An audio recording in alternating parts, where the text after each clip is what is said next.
The following is a presentation of the book Ishin's Lie, written by Colin Bunn.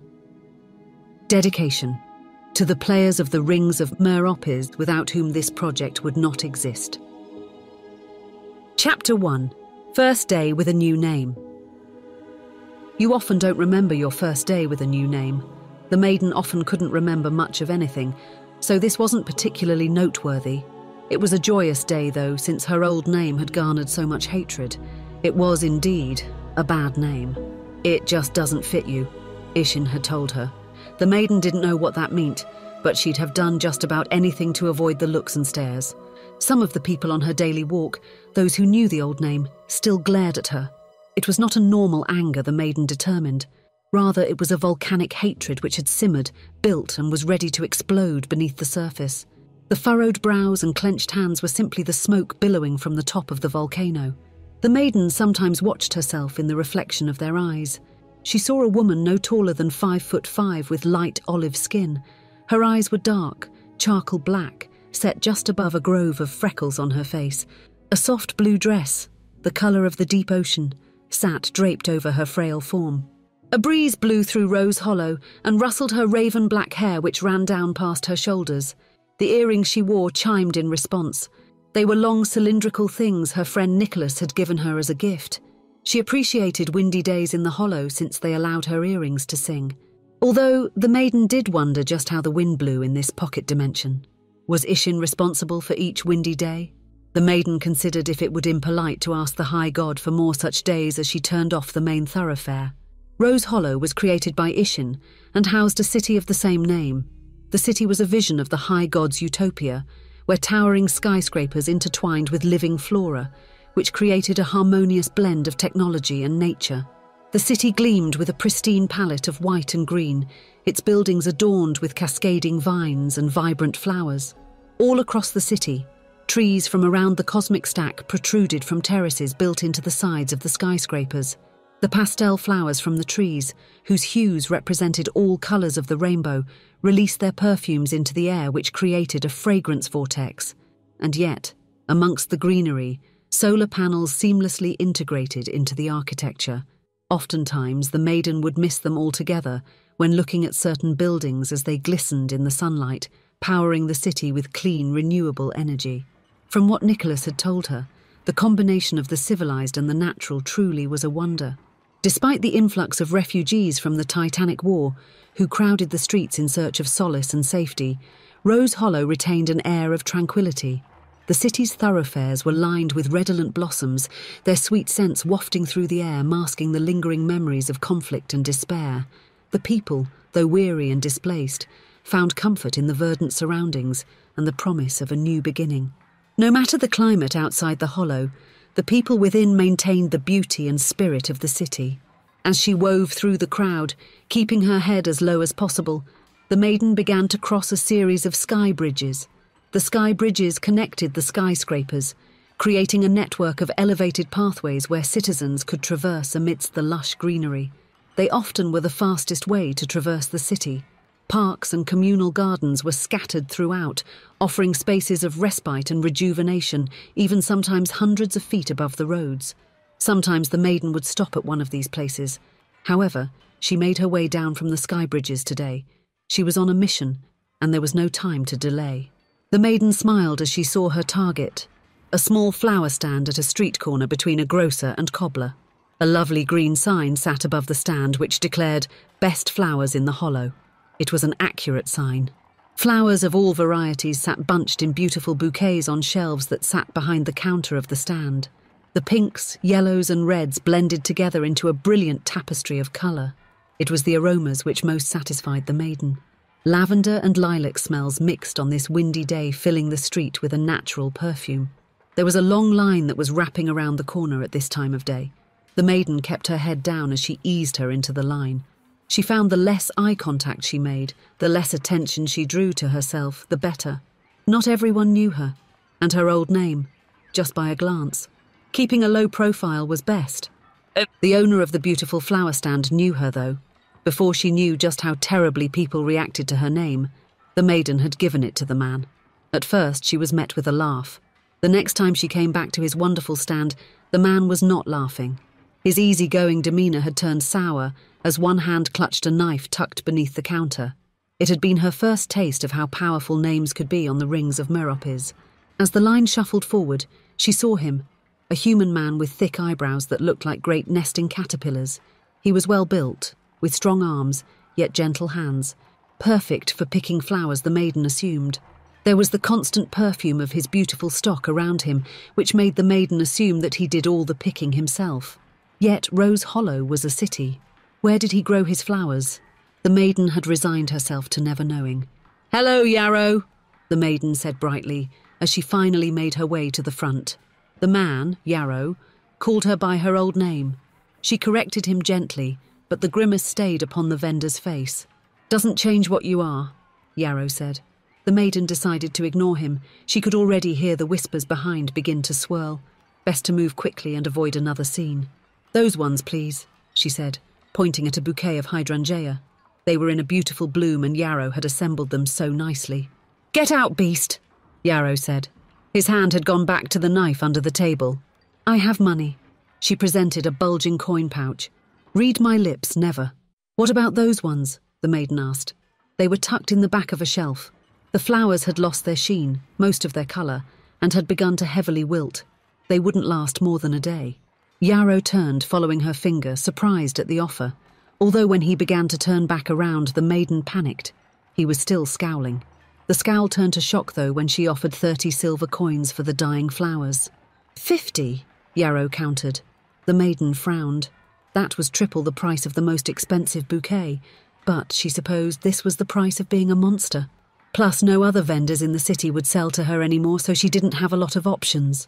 "Okay, 50, she said and dug the coins out of the pouch. Yarrow counted the coins one by one, checking to make sure he wasn't being hustled, and even bit one of the coins. The maiden was sure that couldn't be good for his teeth. But he finally presented her with the flowers. Immediately, the maiden hustled away since the whispers had turned to shouts and insults behind her. Soon there would be rocks. She always tried to get away before the rocks. Part of the problem was not knowing what she did. The maiden considered the problem as she walked down the hallways of the tower. Her memories were so vague and nobody frankly wanted to tell her about whatever she did. Perhaps, the maiden reasoned, it was because the topic made them angry. They were opening an old wound that had yet to scar over. It was certainly an option. There was also the possibility that the people grew sad in thinking about again whatever she did. The maiden stopped in the long hallway and sighed. She gazed outside the floor-to-ceiling window that ran along this hallway in the tower. Right now, she stood above all of Rose Hollow yet. Even with a god's view, she knew so little. This tower, Ishin's tower, stood high above all others in the hollow. Solar panels cascaded down its sides like shimmering waterfalls, harnessing the sun's energy to power the structure's inner workings. The tower's sleek, elegant design was a marriage of form and function, with verdant terraces and lush gardens spiralling upwards, creating a sanctuary of greenery amidst the urban landscape. Birds and insects buzzed around the tower, using the countless pockets of foliage as shelter, giving the building an aura of life. It was the city's crowning jewel, a symbol of the strength and unity of the people who lived beneath its shadow. Ishin's tower was not merely a building. It was a symbol of hope and a vision of a brighter future. Well, at least, a brighter future for them, the maiden reasoned. This tower was not for her. It never could be. As the maiden turned, she saw a gangly man with a stack of boxes in his hands wobbling toward her. He had long black hair that hung off his head in a ponytail. Behind the boxes, the maiden could see his telltale flat nose, sharp eyebrows, and cleft chin. Nicholas Black was hard to miss. His wide shoulders easily carried the weight down the hallway. Each stride of his long legs covered 2 of hers. He'd finally gotten some proper clothes instead of the rags he'd been wearing for months. They were simple green trousers with a white button-up shirt, but the maiden thought it was a vast improvement. Nicholas's eyes fell on the maiden, and he moved to put down the boxes. That was the thing with the 2 of them. They had no others in this tower. Everyone else who would talk to them was off fighting the war. At some level, they both knew they had to catch every conversation they could, else they'd go mad, especially Nicholas. "You've been out at Maiden?" Nicholas asked. His voice was gruff, like it had been run across sandpaper and fed through a grinder. Most others hated it, but the maiden found it oddly relaxing. He never shouted, which was a rarity for her. Any voice at a normal volume was paradise. "Oh yeah, I thought Ishin would like them. Almost dead, aren't they?" Nicholas arched an eyebrow upward. However, he quickly caught onto the maiden's face, flushed with embarrassment, and laid a hand on her shoulder. "Probably a good call. Ishin can perk them up. She, likes bringing things back from the brink, that's her deal." That elicited a dry laugh from the maiden. "I paid 50 for these." "Oh, well, for you, that's a good deal." "Maybe I could try to smuggle you." "Forget it," Nicholas said. "You're nice, but I'm not trying to expose myself to the ruiner. I'm not leaving this tower even if I was allowed, especially not for flowers." "It doesn't have to be flowers," the maiden said meekly. "Nothing is worth being shredded to sand. Look, have you considered that maybe you shouldn't even be walking out there these days? I'm the maiden now." "Most don't see it that way yet," Nicholas said, as he hefted the boxes up once again. "Old opinions die slower than angels." "What was I, Nicholas?" The brief, shocked expression on Nicholas's face was followed by a long silence. The maiden stood expectantly, flowers clenched tightly in her hands. She'd never asked him before. The fear of him reacting like everybody else had given her restraint. These past few weeks had given her a new fear, though, that she'd never know. Now, when placed on her internal scales, the maiden determined anything was better than not knowing. "You were a whole different beast." Before the maiden could speak, Nicholas began to walk away.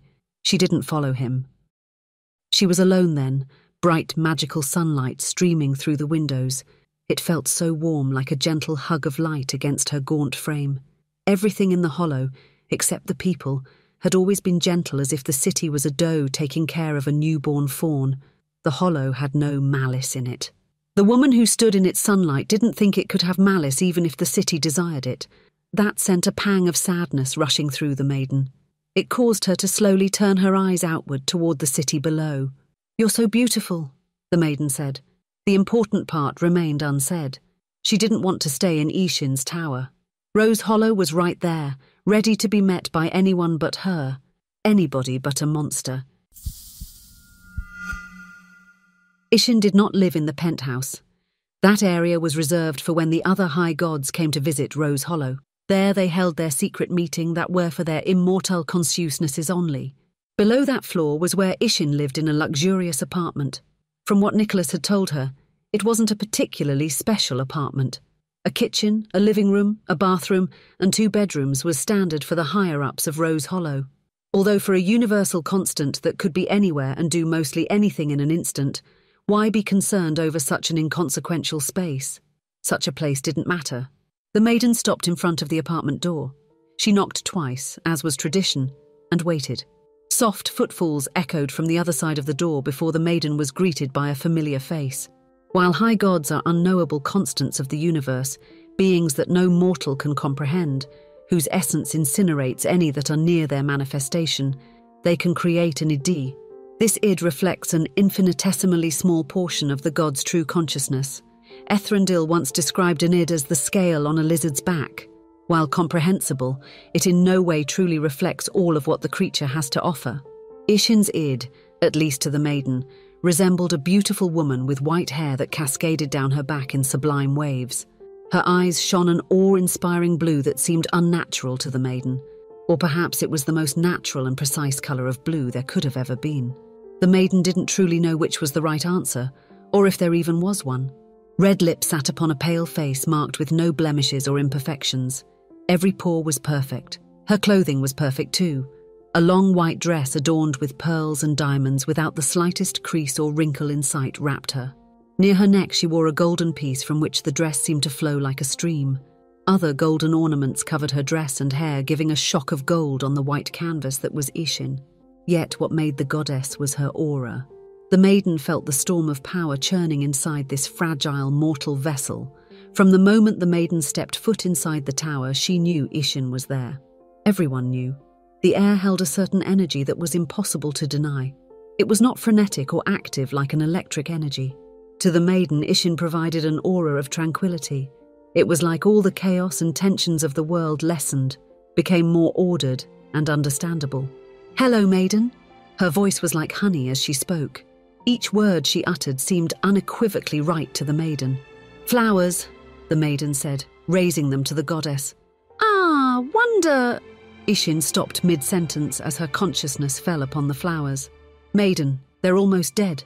Well, yes, but I thought you could revive them. Ah, I see, Ishin said as she took the bouquet. Over the course of a few moments, the wilting flowers began to regain their colour as the wilting reversed. The maiden watched with glee. There's a story behind these? Ishin asked. Maybe. Probably not.